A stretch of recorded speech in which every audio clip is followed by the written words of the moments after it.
हर हर महादेव, देवों के देव महादेव के चरण में प्रणाम करता हूँ। दुर्गा माँ के चरण में प्रणाम करता हूँ। सरस्वती माँ के चरण में प्रणाम करता हूँ। गणेश भगवान के चरण में प्रणाम करता हूँ। गुरु भाई गुरु बहनों के चरणों में प्रणाम करता हूँ।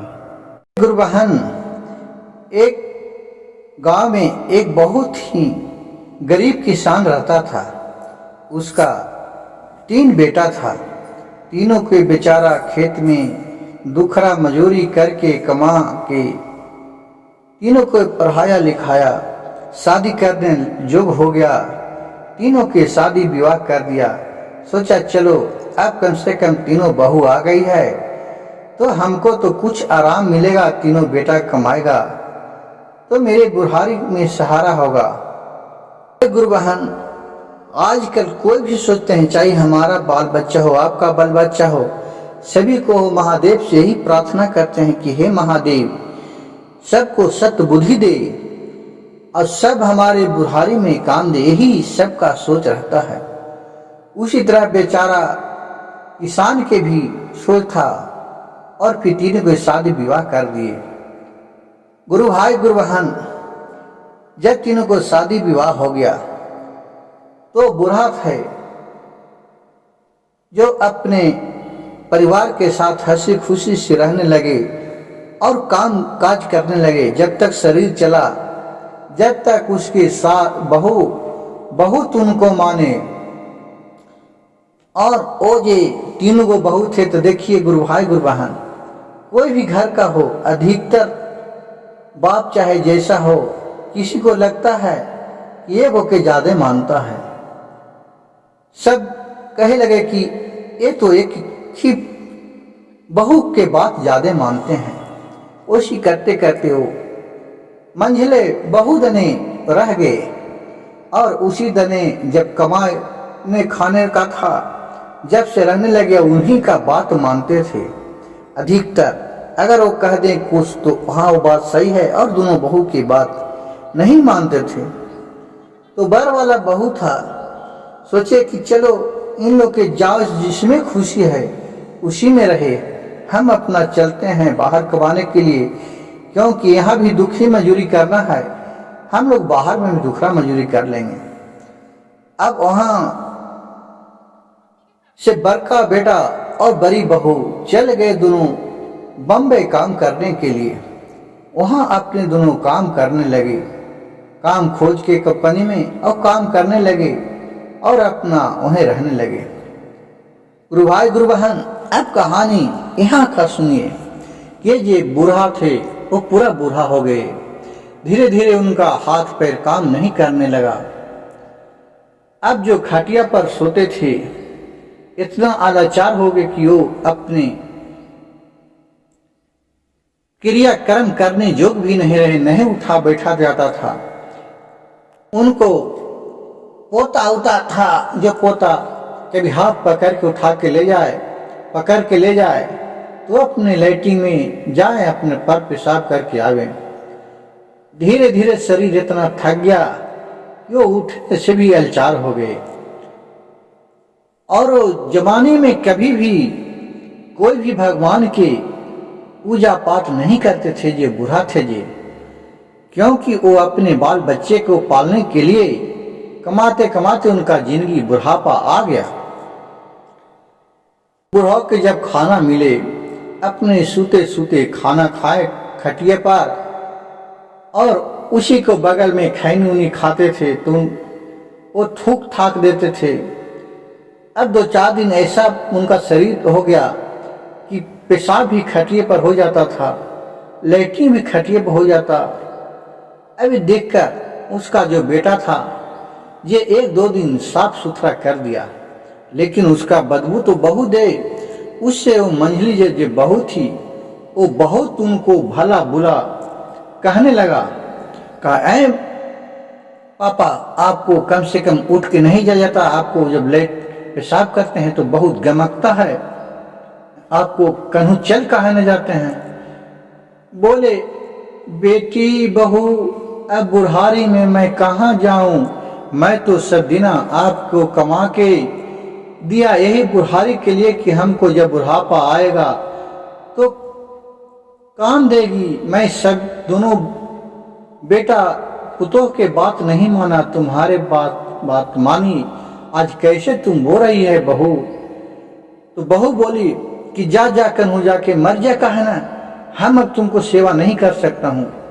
और ये सब देख एक छोटी वाली भी बहू थी, वो भी थोड़ा पिन मार दी उस बहू के। दोनों गोतनी एक हो गई।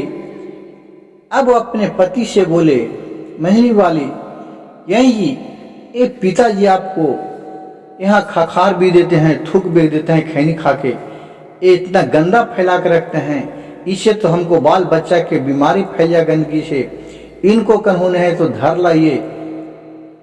बेटा बोला, क्या बोल रही है तुम, ऐसा मैं नहीं कर सकता हूँ, हमको तनिगो से पिताजी ही पाले पोसे हैं, आज तक यहाँ किए हैं, हमारे पास क्या चीज का कमी है कि इनको अब धर लाऊं। इनको दुआ से भोलेनाथ के कृपा से हमारे पास खाने पीने का पाभर अन्न का कमी नहीं है। हम घर में क्या सोचेंगे कि सदीना हमारे पास रहें। और जब उनको शरीर थक गया तो उसको भी घर से निकाल दिए।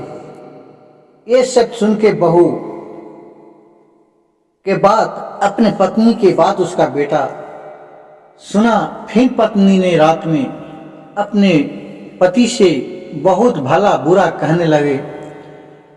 क्यों गुरु भाई गुरु बहन, देखिए किसी को भी अगर एक ही बात बार बार रिपीट करिएगा तो कभी उसका भी मन में सनक जाता है। अब बेटे जब खाए तो भी, सोए तभी, सुबह में काम पर जाए तो भी, शाम के आवे तो भी, अपना पिता के लेके अपने ससुर के लेके 10 बात अपने पति को वो धरा दे। पति ने एक दिन उठ के कहा, चलो तुम जैसा कहता है उसी कर देता हूँ, क्या करने कहता है बोलो। बोले जाओ पिता के कहूँ अपने धर लाइए, यहाँ से अपने ले जाइएगा गाड़ी बस पर और बीच रास्ते में अपना उतार के चल आइएगा, अपना कन्हू जाएंगे, मरेंगे, हराएंगे, कुछ होंगे। कहे कि ठीक है। अब वो बूढ़ा बोलने लगा कि बेटा बहू तू क्यों आपस में लड़ रही है, आज मेरे शरीर ऐसा थक गया तो भी ऐसा बोले, तुम लोग के लिए मैं क्या न किया। ठीक है, तुमको जब यही मन है तो हमको जो ओढ़ना बिछौना 1-2 को देना है ये दे दो, और थोड़ा दवा ला के दे दो डॉक्टर ही से, मैं ठीक होऊंगा तो अपने चले जाऊंगा। कही कि ठीक है। दवा सुई लाया, गांव घर के डॉक्टर था जिससे थोड़ा बूढ़ा टन आ गया। कहा तुम लोग क्यों लड़ते रहते हैं, लाओ मैं चल जाता हूँ। और जाने का नाम लिया तो मंझली वाली बहू बहुत खुश हो गई, कही चलो अब तो बूढ़ा चल ही जाएगा। अपने बहान की मिट्टी और गठरी उसको दे दिया। अब यहाँ से बूढ़ा सोचा कि अगर मैं जाता हूँ कहूँ किसी के द्वारी पर भीख मांगता हूँ तो मेरे बेटे को नहिस्ती होगा, कहेगा इसका 3-3 गो बेटा था, आज देखो किस नौबत में आया कि ये भीख मांगने लगा। चलो सावन के महीना है, चलता हूँ, भोलेनाथ के समय रहता है, ये दिन ही भोलेनाथ के रहता है। अपने जाते जाते एक जंगल में पहुंच गया। वहां देख रहा एक बाबा उनको भेटे, वो शंकर जी थे, वो भी इनके बूढ़ा के रूप में भेटे। अब दोनों के वहां एक जंगल में एक दिन दोनों एक ही साथ रहे। ये अपने किसान थे, वो शंकर जी से बोल रहे हैं कि भाई तुम भी बूढ़ा है, मैं भी बूढ़ा हूँ, मैं अपने दिल का एक बात कहूँ तुमसे। कहिए। दोनों क्यों कि जोड़ीदार जब रहता है और दोनों में मन मिल जाता है तो सब दोनों दिल के बात बोलने लगता है। भोलेनाथ तो सभी जान ही रहते। एक अपने सारी कहानी वृतांत कह के सुना दिए। कहे कि जब तक मेरे जमानी चला मैंने जो भी कमाया उमाया सब मंझले वाले पतोह को दिया। आज ये देखो वो पुतोह ने हमें कैसे धक्का मार के घर से निकाल दिया। अब तो एक ही भोलेनाथ ही इनका साफ करेंगे। कहे ठीक है भाई, जो तुम भोलेनाथ के नाम ले रहे थे, आगे एक भोलेनाथ का मंदिर है, उसी में आप जाइए और पूजा पाठ करते रहिएगा। उनका कृपा से आपको खाने पीने के लिए आपको शरीर जब तक भी चलेगा, आप मरते मरते दम तक आप एकदम टनाटन रहिएगा। कह कि ठीक है बाबा। और फिर वो चले गए भोलेनाथ के मंदिर में और वहाँ जाके अपने रोज पूजा पाठ करे और खाने पीने लगे। बूढ़ा तो हो गए थे, लेकिन वहाँ शुद्ध खाना मिलने लगा। जंगल में वनस्पति के हर एक चीज उनको जो भी अपना फल फुलाते थे, चढ़ाते थे भोलेनाथ पे, अब खा लेते थे। उनसे उनका शरीर धीरे धीरे प्रभु भोलेनाथ की कृपा हुआ कि उनका शरीर कमजोर था, बुढ़ापा था, लेकिन टन टन हो गया। नहीं किसी तरह के रोग, नहीं बलाय, कुछ नहीं रहे। अब दिन पर दिन इनका भी शरीर बूढ़ा हो गया, जो उनका बेटा था। अब उसी तरह वो भी खटिया पर पड़ गए, खटिया पर होने लगा और पेशाब होने लगा। इसको देख के उसको बेटा भी घिन आने लगा। गुरु भाई गुरु बहन, आजकल सोचिए कि आप जैसा करिएगा बच्चे लोग वैसा ही सीखेगा। जिस तरह से इस बूढ़े को किया, बच्चे लोग वैसा ही सीखा और उसका बच्चा भी घर से निकाल दिया।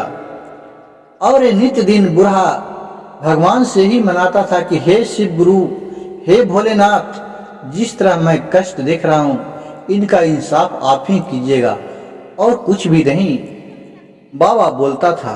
अभी घर से निकाल दिया तो बोला कि मैं इसका, जिसका बेटा था बूढ़ा के, कि मैं क्यों घर से निकलूं। उसको भी बेटा और पुतों से लड़ाई होने लगा तो बोला कि मैं क्यों घर से निकलूंगा, मैं तुम्हें इतना बना के रखा हूं।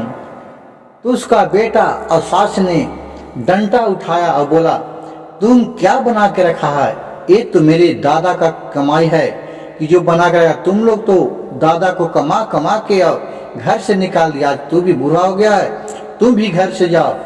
जिस तरह ने तुम दादा को निकाला, आज तुम भी घर में रहने लायक नहीं हो। फिर उन लोग रोते रोते चले गया। फिर जैते जैते वही जंगल में पहुंच गया। देखिए भोलेनाथ की कृपा, वही मंदिर में ये दोनों चला गया। बाप तो पिता होता है, चाहे कितनों रहे। वो अपने पुतोह और बेटे को पहचान गया कि मेरे पुतोह और बेटे आया। उसको देख के वो अपने बेटे को गले से लगाया और सारी कहानी कहा। एक कहानी सुनकर कुछ पुतोह भी अपने ससुर का गले में लपटा गया। बोला कि ससुर जी, हमने आपको बहुत कष्ट दिया, आप हमें क्षमा कर दीजिए। गुरु भाई गुरु बहन, बेटा कितनों गलती करे लेकिन बाप उसको क्षमा कर ही देता है। बेटा भले क्षमा न करे, क्योंकि अगर क्षमा करता तो घर से नहीं निकालता। ऐसा दुष्ट बेटा, लेकिन क्या करे, बहू के बात में आके वो भी अलचार में फंस गया। फिर वहां से सब कोई भोलेनाथ के कुछ दिन पूजा किए और टन टन शरीर हो गया। फिर तीनों अपने घर को आए और बोले बेटा, जिस तरह से हमने आपको दादा को निकाला था, ये दादा को वापस लेके आया, अब हमको घर भी तो रहने दो। और फिर सब परिवार खुशी खुशी घर में रहने लगे। गुरु भाई गुरु बहन, अगर मेरा वीडियो अच्छा लगे तो मेरे चैनल को कृपया सब्सक्राइब कीजिएगा, लाइक कीजिएगा और शेयर कीजिएगा। हर हर महादेव, घर घर महादेव।